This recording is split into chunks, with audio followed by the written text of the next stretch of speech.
In this section, we're going to be talking about the different phases of betrayal trauma. We'll break them down into 3 distinct phases, where each phase has its own unique aspects as well as dimensions of trauma. The first phase is the covert phase. The covert phase is the time before there's any discovery, where everything is still secretive and hidden. Then we'll have the discovery phase, which isn't just a one-time thing, as we'll see, but often many small discoveries until there's a large discovery that's irrefutable. And then we'll have the symptom progression phase, that after we've been dealing with the fallout and the aftermath of discovery, what happens to the partner and how do their symptoms progress and hopefully heal. So in the covert phase, it's important to remember that this is when the trauma starts. If you ask any partner what was their D-Day, as they often call it, their discovery day, they can tell you the date like that. The day they found out that the person they thought was the safest person in the world was really the most dangerous person in the world to them. They know that date. You could wake them up and they could say it. But the trauma doesn't just start on that discovery day. The trauma starts before that. It starts from all the patterns of lying and gaslighting that exist in order to keep those secrets hidden, to be able to continue the secret sexual life.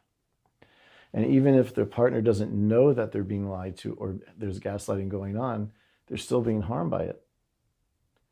And so, during this covert phase, there's patterns of lying and gaslighting that can make a partner feel confused, off, even blaming themselves, looking at what are they doing wrong or what's going on for them, that they are thinking these things about their spouse who's telling them, nothing's wrong, what's your problem?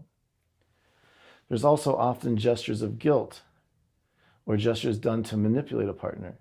So for example, I don't know if any of you saw the show The White Lotus that was out this past year, but in that show, Steve Zahn's character bought his wife a $75,000 tennis bracelet because of the guilt he had for cheating on her.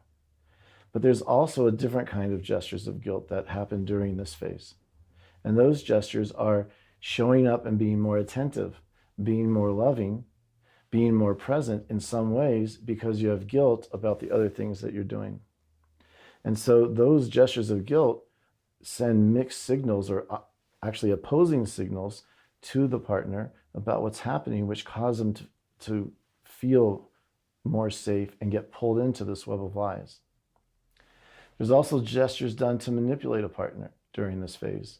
For example, telling your spouse, hey, go away for the weekend with your girlfriends, have a spa weekend, just take care of yourself. I love you so much. You work so hard. You're such a great mother. You're such a great husband. Go do you. I'll take care of everything.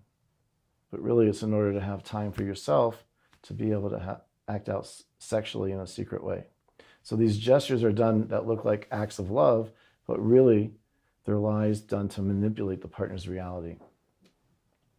Managing the partner or others in order to act out, doing whatever you can to maintain this secret life, getting angry or threatening. And so I want to pause here and talk for a minute, especially if the person keeping the secret sexual life is a man. So we'll talk a lot in our next segment about men and the way that we're socialized and raised, where we can't show any vulnerability. So if you think about reactions to being scared, we have fight, flight, and freeze. As a man or a boy who can't show weakness or vulnerability, flight is often not an option. Freeze is also often not an option. So what are you left with? Fight. And so when a partner confronts their spouse or their partner with, hey, something doesn't feel right, or hey, what does this text mean? Or why did you get a heart? Why did your coworker send you a kissy face at the end of their text or something like that that doesn't sit right with them? Often the response is by the person with the secrets is to get bigger, to get angry, and even to be threatening in different ways. And the reason is because that's their fight response to that being scared. And so it's extra confusing to the betrayed partner because as they are trying to share their feelings and feeling not safe, feeling not significant, feeling not chosen. They're being met with anger and dismissiveness, and they're confused as to why this is happening. Also, refusing to speak or to share feelings is something that goes on during this phase. And so by refusing to engage with your partner, kind of like giving them the silent treatment, that's another way that of trauma that a partner is harmed with. They know what's happening, but they don't know the why, and so they're still confused. There's also a lot of sexual avoidance and rejection during this time. While for some people, they may be more sexual as a way to confuse their partner and make them feel chosen, very often there's an avoidance of sexuality because you have all this other secret sexual life going on over here. It reminds me of a couple that I worked with, two men, where the one with the secret sexual life was always being critical of his husband. You're too rigid, you're too rote, you're not relaxed enough, you're not sexual enough, you don't do this right, you don't kiss the right way. All these criticisms that his husband was taking in, internalizing, trying to do better, but and so it was all an excuse to avoid being sexual here because he had a whole robust sex life secretly going on over here. So being critical or rejecting or avoiding sex with your partner while having all these other things going over here is very, very common. And finally, one of the most common and most damaging aspects of this covert phase is blaming the relationship or your partner for the problems in the relationship. That you have the secret going on over here, but you're busy being critical and finding fault, making up cases and judging your partner, which helps create distance and confuses them. But that partner's here in good faith, and they're taking in what you're saying and trying to think, am I doing the right thing? Could I be better? Could I be more relational? Maybe I'm selfish. All those things that people do when they try to look at their own side of the street. But really what's going on is it's really just a way to cover up the secret sexual life. And this happens even, as probably many of you know, in couples therapy. If you've ever had a couple that's discovered this type of betrayal, prior to this point, they're talking about issues in the relationship as if this isn't going on. But once the secret sexual life gets discovered, it's like, what?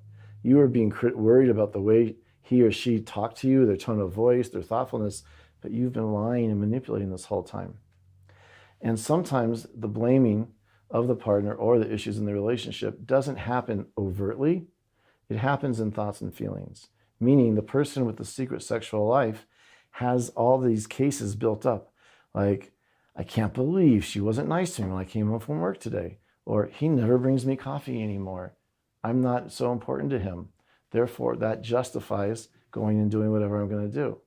And so they blame the person and build a case against them in their mind, if not overtly, to then be able to pull back, create distance, and enable their own secret sexual life.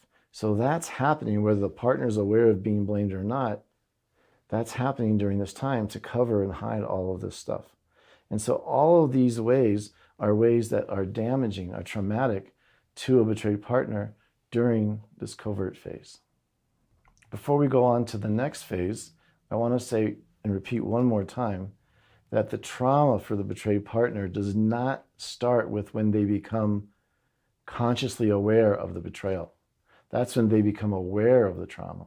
But the trauma starts during this secretive covert phase, before there's any discovery, before their D-Day, before their discovery day, where they are being shaped and lied to and manipulated and being misdirected in what are the issues. That's when the trauma starts. And it's really important as a therapist that we recognize this, because if we don't address that part of this process, they're not going to be able to heal from that part as well.